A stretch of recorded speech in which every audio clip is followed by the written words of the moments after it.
நெஞ்சம் நிறைந்த நண்பர்கள் அனைவருக்கும் வணக்கம். கொடிய விஷமுள்ள பாம்புகள் கடித்தால் உடனடியாக மரணம் சம்பவிக்கும். அதனால்தான் ஒரு பழமொழி சொல்வார்கள், பாம்பை கண்டால் படையே நடுங்கும் என்று. அந்த கொடிய விஷமுள்ள பாம்புகளை பற்றித்தான், அதன் விவரங்களை பற்றித்தான் இன்றைய காணொளியில் காண இருக்கிறோம். உலக சுகாதார அமைப்பின் புள்ளி விவரப்படி உலகில் ஒவ்வொரு ஆண்டும் 81,410 முதல் 1,37,880 பேர் பாம்பு கடியால் இறந்திருக்கிறார்கள்.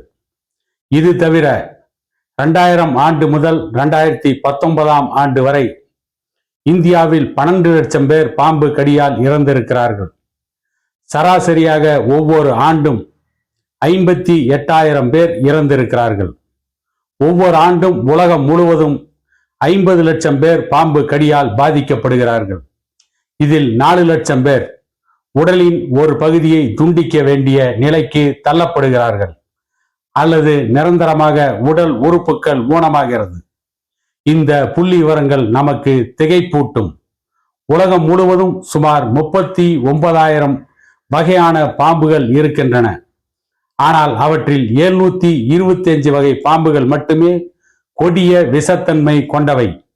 இவற்றில் 250 இனங்கள் ஒரு கடியால் ஒரு மனிதனை கொல்லும் கொடூரமான விஷம் படைத்தவை.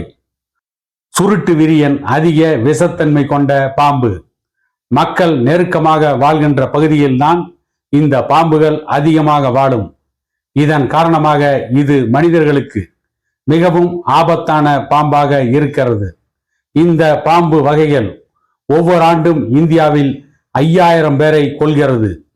மனிதர்களுக்கு பெரும் ஆபத்தை ஏற்படுத்தும் 10 வகையான பாம்புகள் எது? 1 சுருட்டை விரியன், 2 இன்லாண்ட் டைபன், 3 கருப்பு மாம்பா, 4 கண்ணாடி விரியன், 5 கட்டு விரியன், 6 இந்திய நாகப்பாம்பு, 7 பஃப் அடீர், 8 காமன் டெத் அடீர், 9 ராஜநாகம், 10 ராட்டில் ஸ்னாக்.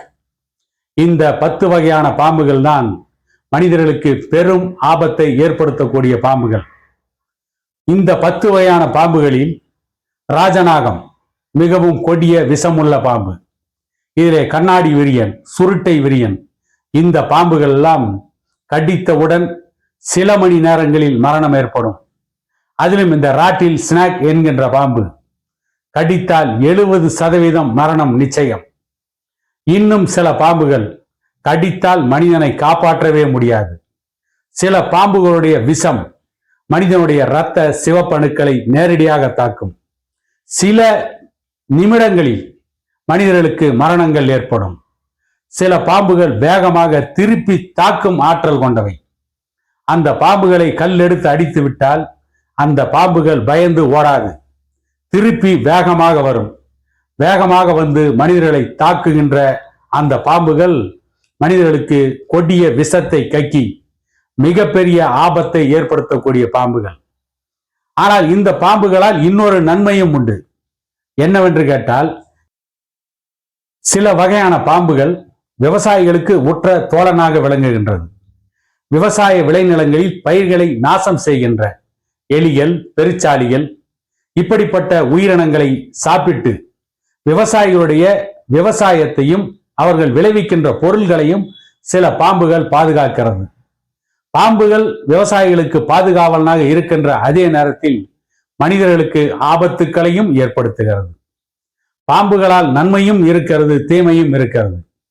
இந்த கொடிய விஷமுள்ள 250 வகை பாம்புகள் போக மீதி இருக்கின்ற பாம்புகள் அனைத்தும் விவசாயிகளுக்கு தோழனாகவே இருக்கிறது. அந்த பாம்பு வகைகள் மட்டும் இல்லை என்றால் விவசாயிகளின் விளைபொருட்களில் பாதிக்கு மேல் அளிக்கப்பட்டிருக்கும் சில மிருகங்களால், எலி, பெருச்சாளி போன்ற சில உயிரினங்கள் விவசாய விளைபொருளுக்கு நாசத்தை ஏற்படுத்திவிடும். அதே நேரத்தில் இந்த ராஜநாகம், கிங் கோப்ரா என்கின்ற பாம்பை கொன்றால் அவர்களுக்கு சட்டப்படியாக தண்டனை உண்டு. ராஜநாகத்தை கொல்வது சட்டப்படி குற்றம் என்று இந்திய அரசியலமைப்பு சட்டம் இயற்றி இருக்கிறது.